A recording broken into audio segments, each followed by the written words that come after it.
Hello friends, வணக்கம். இன்றைக்கி நான் செய்ய போகிற ரெசிபி வெஜிடபிள் ஸ்ப்ரிங் ரோல். அதுக்கு தேவையான பொருட்கள்: ஒரு பாதி கோவா நீட்டாக கட் பண்ணினது, 2 கலரில் குடைமிளகாய் பாதி நீட்டாக கட் பண்ணி எடுத்து வச்சுருக்கேன், ஒரு பெரிய கேரட், பெரிய வெங்காயம் 1, பூண்டு 3 பல்லு, soya sauce, fish sauce, white pepper, black pepper powder, ketchup, salt. Spring roll sheet எடுத்து வச்சுருக்கேன். இப்போ அதுக்கு போகிற ஃபில்லிங் எப்படி செய்கிறதுன்னு பார்க்கலாம். இப்போ ஃபில்லிங் செய்கிறதுக்காக அடுப்பில் ஒரு பாத்திரத்தை வச்சு உங்களுக்கு தேவையான அளவு ஆயிலை நீங்கள் விட்டுக்கொள்ளுங்க. நான் சன்ஃப்ளவர் ஆயில் எடுத்திருக்கேன். இதுக்காண்டி வெஜிடபிள் ஆயில் இல்லாட்டிக்கு கோகோனட் ஆயில் எதுனாலும் யூஸ் பண்ணிக்கொள்ளலாம், உங்களோட விருப்பம்தான். நீங்கள் அதிக அளவு எண்ணெய் சேர்த்து கொள்ளாதீங்க. ஏன்னா நாங்கள் பொரிக்க போகிறதும் எண்ணெயில் தான். அப்போ டூ மச் ஆயிலியாக இருக்கும். அதனால் அந்த மரக்கறி வதங்குற அளவுக்கு ஆயில் இருந்தாலே போதுமானது. ஆயில் ஹீட் ஆனதும்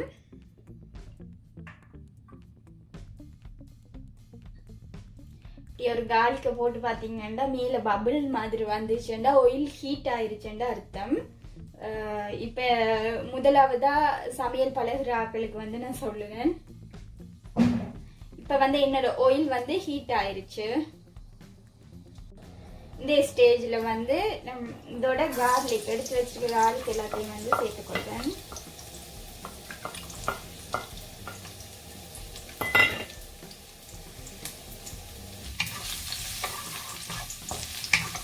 சைனீஸ் ஃபுட்டில் எல்லாமே முழுசாக அவங்க குக் பண்ண மாட்டாங்க, ஹாஃப் குக் மாதிரி தான் அவங்க செய்வாங்க. அதனால இந்த கார்லிக் பெருசாக குக்காக தேவையில்லை, ஓரளவுக்கு அந்த ஆயிலில் இந்த ஃப்ளேவர் இறங்கினாலே போதும். அடுத்ததாக நான் எடுத்து கட் பண்ணி வச்சுருக்க கேரட்டை சேர்த்துக்கொள்கிறேன். கேரட் வதங்குறதுக்கு கொஞ்சம் நேரம் கூட எடுக்கும் மற்ற மரக்கறிகளையும் விட. அதனால் முதலாவதாக கேரட்டை சேர்த்துக்கொள்ளுங்க. கேரட்டுமே முழுசாக குக்காக வேண்டிய அவசியம் இல்லை. கேரட் இந்த அளவுக்கு குக் ஆனதுக்கு அப்புறமா நான் எடுத்து வச்சிருக்க வெங்காயத்தை இதோடு சேர்த்துக்கொள்கிறேன்.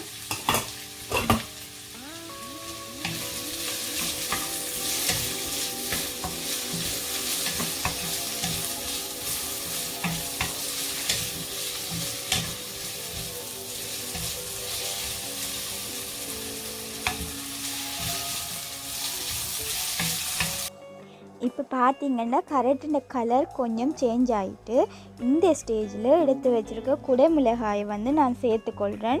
சேர்த்து நல்லா கலந்து கொள்கிறேன். எனக்கு எல்லாமே ஒரே சைஸில் இருக்கிறது பிடிக்கும், பார்க்குறதுக்கும் ரொம்ப அழகாக இருக்கும். நாங்கள் சாப்பிட்ற சாப்பாடு அழகாக கண் வழியாக போகக்குள்ளே தான் அதோட ருசி இன்னும் கூடி எங்களுக்கு சாப்பிடணுமென்று ஆசை வரும். அதனால உங்களுக்கு பிடிச்ச மாதிரி அழகாக கட் பண்ணி நீங்கள் சேர்த்துக்கொள்ளுங்க.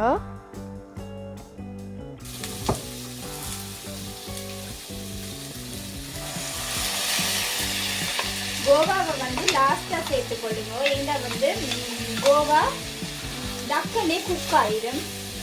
மற்ற மரக்கறிகள் எல்லாம் குக் ஆகுறதுக்கு கொஞ்சம் டைம் எடுக்கும், ஆனால் கோவா டக்குனே குக் ஆயிடும். அதனால கோவாவை லாஸ்ட்டில் சேர்த்துக்கொள்ளுங்க. கோவா போட்டதுமே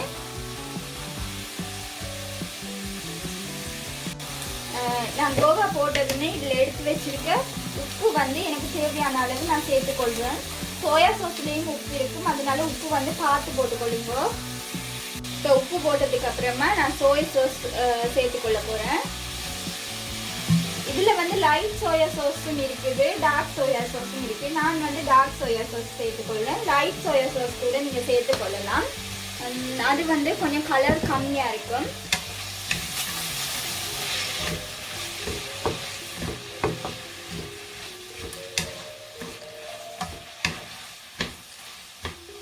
இந்த சோஸ் ஃபில்லிங்கள் சேர்க்குற நேரம் கொஞ்சம் ஹை ஃப்ளேமில் வச்சுக்கொள்ளுங்க, அப்போ தான் இது தண்ணி விடாமல் இருக்கும்.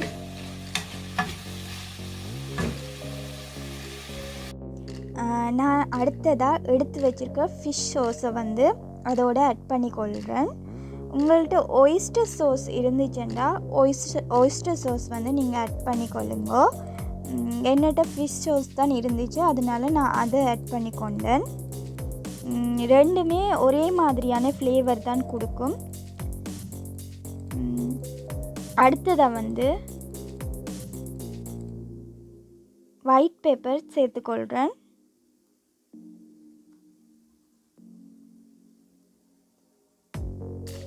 Black pepper சேர்த்துக்கொள்கிறேன்.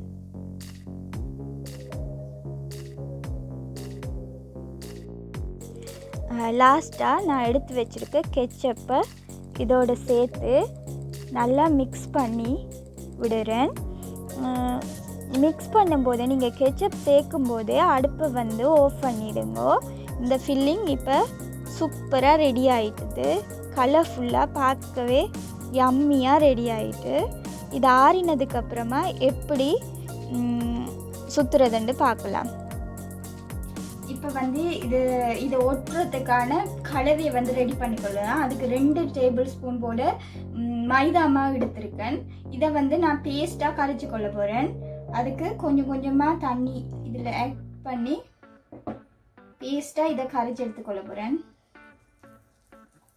அதில் ஒட்டுற அளவுக்கு பேஸ்ட் மாதிரி வந்தாலே போதும்.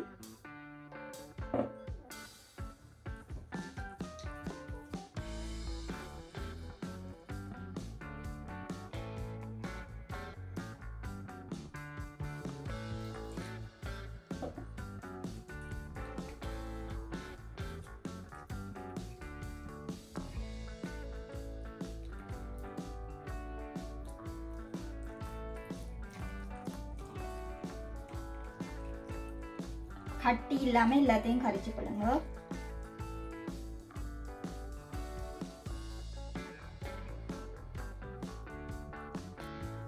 இப்போ பார்த்தீங்கன்னா எனக்கு தேவையான ஃபில்லிங் ரெடியாக இருக்குது. ஸ்ப்ரிங் ரோல் ஷீட்டை ஓட்டுறதுக்கான பசை வந்து ரெடியாக இருக்குது. ஸ்ப்ரிங் ரோல் ஷீட்டும் ரெடியாக இருக்குது. அப்போ செய்யலாம் வாங்க. இப்போ வந்து ஸ்ப்ரிங் ரோல் ஷீட்டை எப்படி மடிக்கிறதுன்னு சொல்லி பார்க்கலாம். நாங்கள் எடுத்து வச்சுருக்க ஃபில்லிங்கை வந்து தேவையான அளவு இதில் போட்டுக்கொள்வோம்.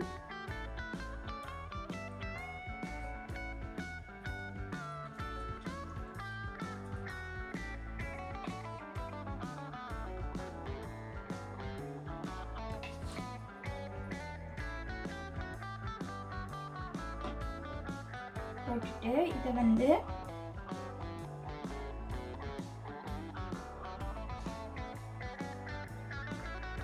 இறுக்கமாக நல்லா சுற்றி கொள்ளுங்க. அதுக்கு பிறகு இந்தியாவில் இருக்கிற சைட்டை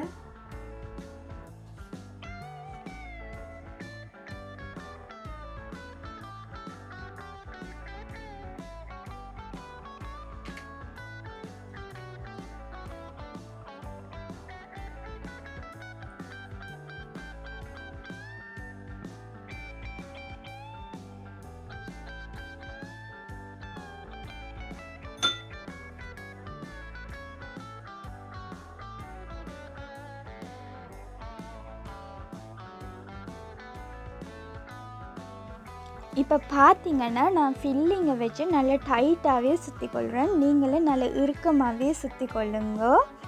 இந்த ஸ்ப்ரிங் ரோல் ஷீட்டும் வீட்டிலையே செஞ்சு கொள்ளலாம். அந்த ரெசிபி உங்களுக்கு வேணுமெண்டா நீங்கள் கமெண்ட்ஸில் சொல்லுங்கள், நான் அந்த வீடியோவும் போடுறேன். இந்த ஸ்ப்ரிங் ரோல் வந்து நிறைய விதமாக செய்வாங்க. நான் வந்து வெஜ்ஜில் செஞ்சுருக்கேன். இதே சிக்கனில் செய்யலாம், இறாலில் செய்யலாம். அதுவுமே நல்ல டேஸ்ட்டாக இருக்கும். இதுக்கு நான் போட்ட மரக்கறியை தவிர லீக்ஸ் சேர்த்துக்கொள்ளலாம், மஷ்ரூம் சேர்த்துக்கொள்ளலாம். உங்களுக்கு பிடிச்ச மாதிரி நீங்கள் செஞ்சு கொள்ளலாம்.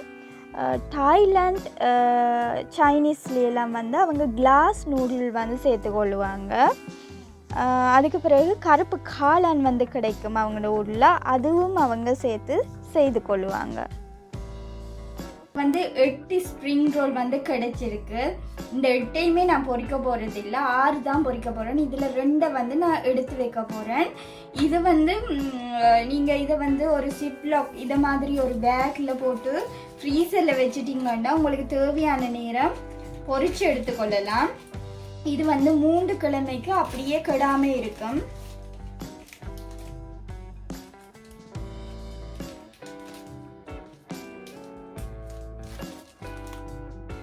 இப்போ நான் சுற்றி வச்சுருக்க ஸ்ப்ரிங் ரோல் எல்லாத்தையும் வந்து பொரித்து எடுத்துக்கொள்ளலாம். அதுக்கு தேவையான அளவு, பொரிக்கிறதுக்கு தேவையான அளவு எண்ணெய் சட்டியில் விட்டுக்கொள்ளுங்க. கொஞ்சம் அதிக அளவு எண்ணெயை விட்டுக்கொள்ளுங்க. அப்போ தான் வந்து நல்லா மொறுண்டு பொரிஞ்சு வரும். இப்போ நான் எடுத்து வச்சுருக்க ஸ்ப்ரிங் ரோல் எல்லாத்தையும் வந்து போட்டுக்கொள்கிறேன். எண்ணெய் சூடானதுமே மீடியம் ஃப்ளேமில் வச்சுக்கொள்ளுங்க அடுப்பை. இந்த ஸ்ப்ரிங் ரோல் வந்து நிஜமாகவே ரொம்ப சூப்பராக இருக்கும். ஈவினிங் பிளாக் டீயோட இந்த ஸ்ப்ரிங் ரோல் சாப்பிட்டீங்கன்னா ரொம்பவே டேஸ்ட்டாக இருக்கும். கட்டாயமாக ட்ரை பண்ணி பாருங்க உங்களோட வீட்டில், உங்களை எல்லாருக்குமே பிடிக்கும். இப்போ வந்து ஒரு பக்கம் பொரிஞ்சோன்னு மற்ற பக்கம் நான் திருப்பி போட்டுக்கொள்கிறேன்.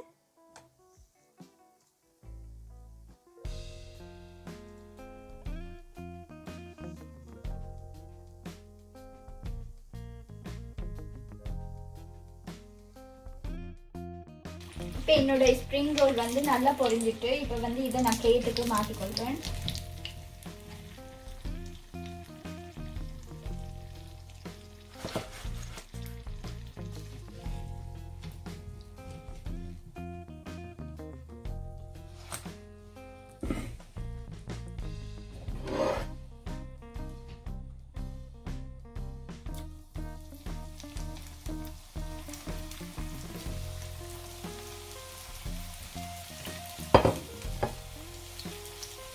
எல்லாத்தையும் பொரிச்சிட்டு காட்டேன். இப்போ பார்த்தீங்கன்னா என்னோடய மொறுமொறுப்பான சூப்பரான ஸ்ப்ரிங் ரோல் சுட சுட ரெடி ஆகிட்டுது. நீங்களும் வீட்டில் கட்டாயம் ட்ரை பண்ணி பாருங்க. இந்த சேனல் உங்களுக்கு பிடிச்சிருந்துருந்தால் லைக் பண்ணுங்கள், ஷேர் பண்ணுங்கள், சப்ஸ்கிரைப் பண்ணுங்கள். மறக்காமல் பக்கத்தில் இருக்க பெல் பட்டனையும் கிளிக் பண்ணுங்கள். தேங்க்யூ.